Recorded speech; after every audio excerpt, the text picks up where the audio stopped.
Today, a special midweek episode of our podcast, the story of a tradition that, at least in my mind, is largely tied to the Florida resort. Massive gingerbread houses so large that in some cases, cast members have set up a shop inside of one of them to sell gingerbread. In some cases, these gingerbread houses are as tall as an actual house. In recent years, large gingerbread houses have come to other Disney areas, such as the Grand Californian at Disneyland and even to cruise lines. But nowhere are they more prominently displayed, and nowhere are they larger than at Disney World. But in Orlando, Disney World didn't begin the tradition of uniquely designed gingerbread houses, or in some cases, gingerbread villages. This trend started at other Orlando hotels, ones that weren't owned directly by Disney. But then a few Disney pastry chefs believed that they could outdo creations at other hotels with their own gingerbread constructions. Creations that in some cases took many weeks to bake, shingle by shingle, and then to assemble them inside of the hotel. Today we have the story of how those unique and in some cases, massive gingerbread creations arrived at the resort. This is a story that I first posted a few years ago. It was a lovely episode to research and put together. Some of the information came from interviews I had with two chefs who, a few decades ago, spearheaded this effort that ultimately turned into a resort-wide tradition. I should point out that as this episode was recorded a few years back, there are a couple of details that have fallen away from the resort. First, the Grand Floridian sadly no longer has its fabulous society orchestra that for years performed in the lobby, and second, the gingerbread cabin at the Wilderness Lodge never returned after the pandemic.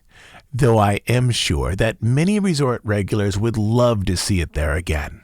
As you've probably figured out this December, I'm posting up some old seasonal favorites midweek, while new episodes appear as always on Sunday, and in this way, I'm trying to keep the good feelings of the holiday season moving forward.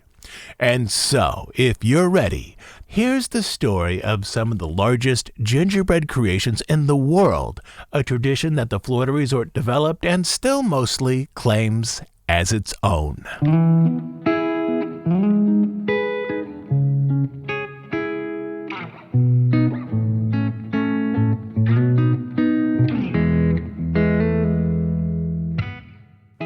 In recent decades, gingerbread houses have become a centerpiece attraction at the Florida resort. Massive baked creations comprised of thousands of pieces of gingerbread, gallons of icing, and endless candy decorations.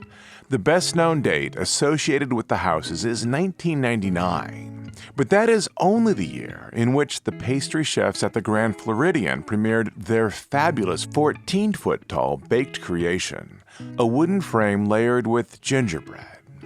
For those West Coasters listening to this podcast, you need to put your mind around this. The Grand Californian at the Disneyland Resort presents a gingerbread recreation of its own hotel. In local papers, it's been described as massive and huge, but at 7.5 feet tall, it's only half the height of the one at the Grand Floridian, which is 14 feet tall. Beyond this, the one in California is only a decorative display, a lovely one at that. But the one in Florida has a fully stocked store inside of it, large enough to house a few cast members who sell baked goods during the day. But these traditions of gingerbread houses in and around the Florida resort go back long before 1999. And in the United States, notable hotels have been creating gingerbread displays in their lobbies for years before the tradition arrived at Disney. By the 1980s, the Hyatt in Austin, for example, was creating a life-size gingerbread house in its lobby. Likewise, other resort hotels, such as the Palmer House in Chicago and the Broadmoor in Colorado Springs, were creating installations mostly out of gingerbread. I'd place the culture of gingerbread beginning to appear with force at the Florida property in the early 1980s, as the Disney culinary team was expanding with Epcot, as it was beginning to pull in more national culinary traditions, and also a growing sense of culinary competition into its hotels and restaurants.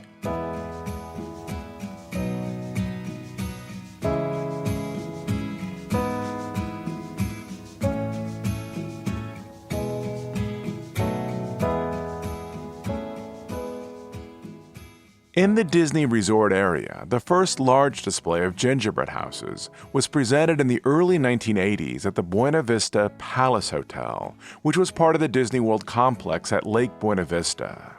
Decades ago, Lake Buena Vista was the name of the Disney Shopping District, a piece of real estate that has since been incorporated into Disney Springs.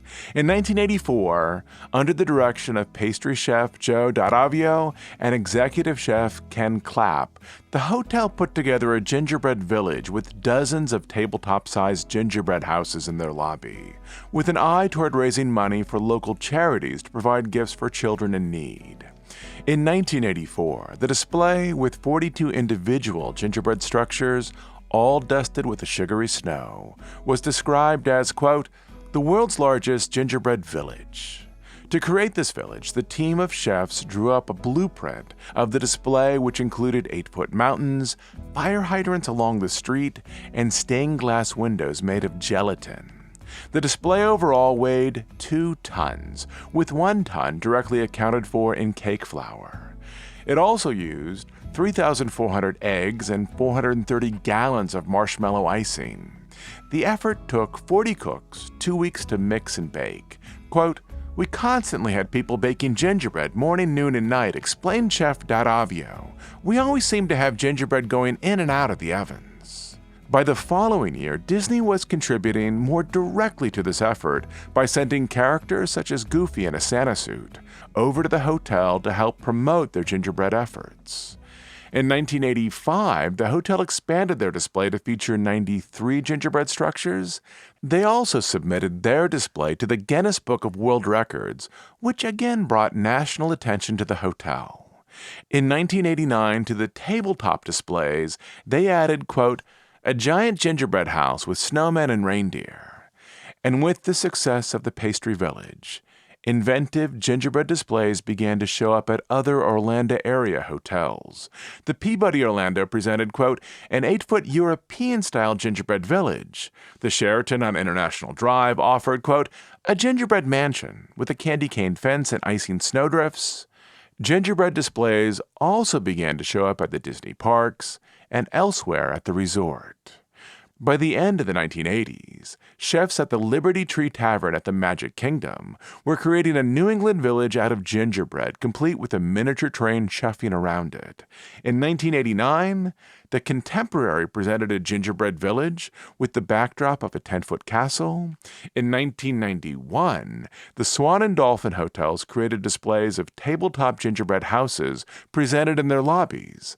The following year, pastry chefs from 20 Disney World restaurants each made a tabletop gingerbread house centered on a 3-foot square base for a charity event benefiting students at Dr. Phillips High School in Orlando. And the year after that, pastry chefs from across the Disney World property created tabletop gingerbread houses for a large display at the Lake Buena Vista Village Marketplace. And then, in the mid-1990s, as tabletop and mid-sized displays continued to appear elsewhere in Orlando, particularly at the Buena Vista Palace Hotel, which now boasted of a display featuring 120 houses, pastry chefs at Disney started to consider larger and more elaborate displays of a single structure.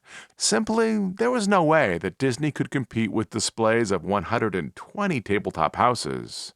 But the resort could carve out its own territory if they created larger or more intricate houses.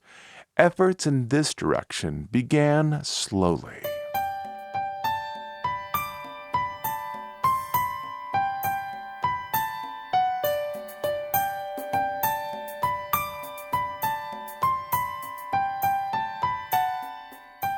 By 1995, Disney presented 3 displays of gingerbread in hotel lobbies at their resort. The first 2 were traditional tabletop displays of gingerbread villages.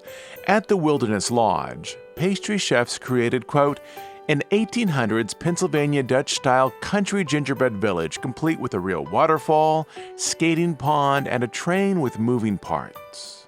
At the Contemporary Hotel, chefs created a gingerbread diorama of Santa's village at the North Pole, complete with, quote, the Claus Estate, elves' quarters, a bakery, a toy shop, and a train station with an electric train running through it. But in moving toward larger and more sophisticated displays, the Grand Floridian presented a gingerbread carousel displayed just off the hotel's main lobby. The display was described as a full-size baked creation with 4 carousel animals made of chocolate and a platform lined with gingerbread. Quote, the problem was, Chef Ellen DiGiovanni recalls, people were taking their small children, going through the poinsettias and putting them on the chocolate horses to take pictures as they went around. After displaying it for a few years, at the end of the 1998 holiday season, the hotel decided that the carousel needed to be removed as it was becoming a safety hazard. To an outside observer, the progression of holiday decorations at the Grand Floridian in 1998 to those in 1999 appeared like a simple exchange. The removal of a unique gingerbread carousel and the appearance of a unique gingerbread house, even if it would take a culinary team weeks to create enough gingerbread to create the actual house. But there's a far more interesting story inside of it. At the time, the master pastry chef at the Grand Floridian was Erich Herbitzcheck. Born in Germany, he had studied at the Mollard School in Vienna. After an apprenticeship, he started a lengthy career focused in luxury hotels. He worked at the Grove Park Inn in Asheville, then briefly for the Norwegian-American cruise ship line, then settled into a career at Hilton International Hotels. During his time with Hilton, he created a number of spectacular confectionery and baked creations. In New York, for a Russian cultural festival, he produced a confectionery replica of St. Basil's Cathedral, complete with its colorful onion domes, which was displayed in the lobby of the Vista Hotel. Quote, I created a lot of those things when I worked in Asia and New York, he said. At Christmas, for a number of these hotels, he created display-sized gingerbread houses. The recipe and the designs were inspired by the gingerbread houses he had seen in Austria as a boy. He arrived in Florida in the mid-1990s, just as the Disney efforts were moving towards larger gingerbread installations, something that would be unique, especially when compared to other gingerbread villages recently presented in the Orlando area.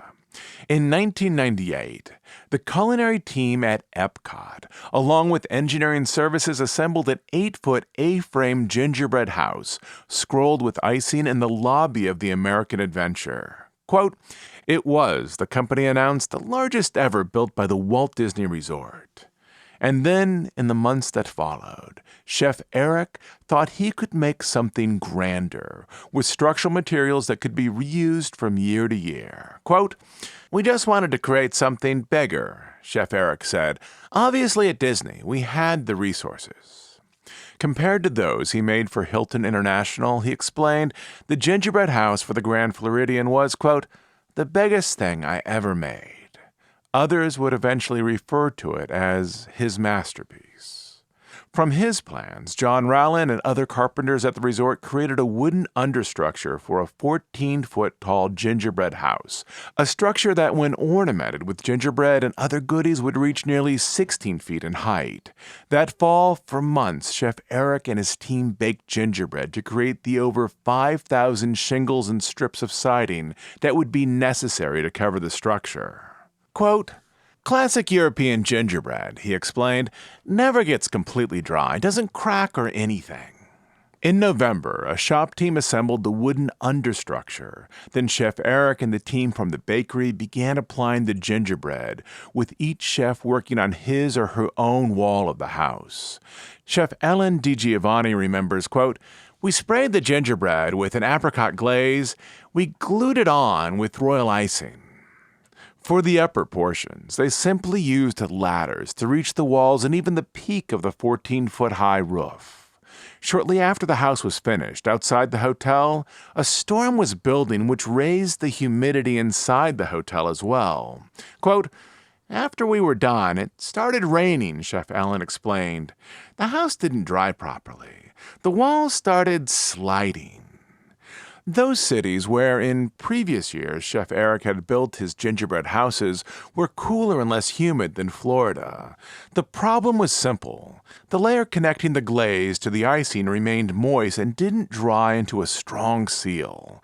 The house was larger and heavier than anything Chef Eric had previously built. Quote, "We just scraped the apricot off," Chef Ellen explained, "and added more royal icing and hoped and prayed, and we came out several times to fix it." Despite the problems, the reaction of guests to the massive gingerbread house was overwhelmingly positive. Quote, "The people were excited about it," Chef Eric said, "especially the guest comments you get. It was absolutely amazing." Once the season was over, with the gingerbread house taken down, Chef Eric knew that he needed to somehow improve the process for the Florida environment. Quote, "So Chef says, we used chocolate on the little gingerbread houses. Let's try it on the big house and see if it works." The following year, the process included 2 more important changes. Each piece of gingerbread was dipped into Belgian chocolate, which created a stronger adhesive surface to connect the bread to the house using royal icing. And the bakery team dispensed with the ladders. Instead, they brought in construction scaffolding, which was erected around the gingerbread structure, as that would create more stable work platforms around the upper portions of the house. To skip up to the present year, the bakery team at the Grand Floridian now has it down to an art. Starting in July, pastry chefs begin to bake the gingerbread that will become the thousands of shingles and lines of siding that cover the house. In mid-November, an installation team sets up the wooden understructure at one end of the Grand Floridian's lobby. Quote, "There's a team in the bake shop," Chef Ellen offers. "There's 40 of us, and there were 12 to 15 of us at a time out here in the lobby from 10:30 in the morning to 6:30 at night." To start, the bakers each take a wall, just as they did that first year. And as they move higher, they bring in scaffolding. Now they also bring in a small construction crane to finish off the roof. Years ago, at the end of the season, the gingerbread was washed off the house and left in the wilderness areas to decompose, but workers were repeatedly stung by bees interested in the sugar. After coordinating with animal experts, they revised their plans to benefit the local bee populations.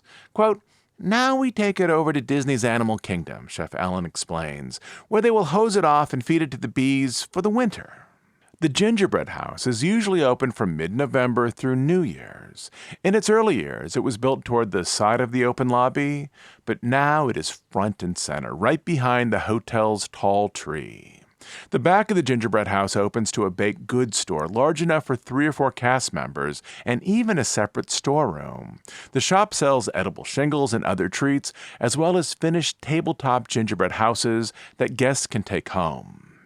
In years past, Chef Eric explained that his crew had trouble creating enough tabletop houses, and in later years they planned to have, quote, 1,500 to 2,000 houses ready to go when the shop opened each year. The European elegance blends well with the Victorian designs of the lobby. If you visit in the late afternoon, you'll find elsewhere in the hotel the Grand Floridian Society Orchestra, easing out holiday songs in the style of Depression-era jazz. Once the gingerbread house appeared, an executive saw the strong guest reaction. Other Disney areas started to display large-scale gingerbread creations of their own. In 1999, the Beach Club adopted the gingerbread carousel, but instead of displaying it on the floor bordered only with poinsettias, they placed it on a raised platform and protected it with a white picket fence. Its theme changes from year to year, typically tied to a Disney animated film. The bakery over at the boardwalk, in a postmodern touch, recreated itself in gingerbread, cited by other gingerbread buildings found in the boardwalk area. The American Pavilion at Epcot has created a miniature Washington, D.C. mall in gingerbread, complete with the Capitol building, the Washington Memorial, and the Lincoln Memorial with the figure of Lincoln made out of modeling chocolate. The Contemporary also has its own gingerbread creation, a castle whose theme fluctuates from year to year. Not long ago, the castle was themed to Arendelle, the village in Frozen, but more recently, it has been decorated in the flat, playful design style of Mary Blair. The most recent addition to the oversized gingerbread houses is a cabin-style creation at the Wilderness Lodge, which is dressed with Disney characters whose popularity peaked in the 1950s, Humphrey the Bear and Chip and Dale. Chef Eric is now retired, but his gingerbread structure, just as he planned it, continues to go up each November as a centerpiece decoration at the Grand Floridian Resort. I'll be back on Sunday with a brand new episode, and then in the middle of next week, we'll talk about some of the special gingerbread creations that are at the Florida Resort this year, as well as the best ways to see them. As you know, we're an ad-free, listener-supported podcast. We do just two things: deep dives on stories related to the history of the Disney studio and the parks, and news and analysis of current events as they relate to the Disney company. We are funded entirely by listener contributions, specifically by listeners who join us over on Bandcamp as monthly subscribers. On Bandcamp, you'll find over 200 episodes not available on iTunes or anywhere else. But the best reason to join us there is to support the work we do here and to make sure that this podcast continues to exist. You can become a monthly supporter at dhipodcast.bandcamp.com. I'll also leave a link down in the show notes. Until then, this is Todd James Pierce.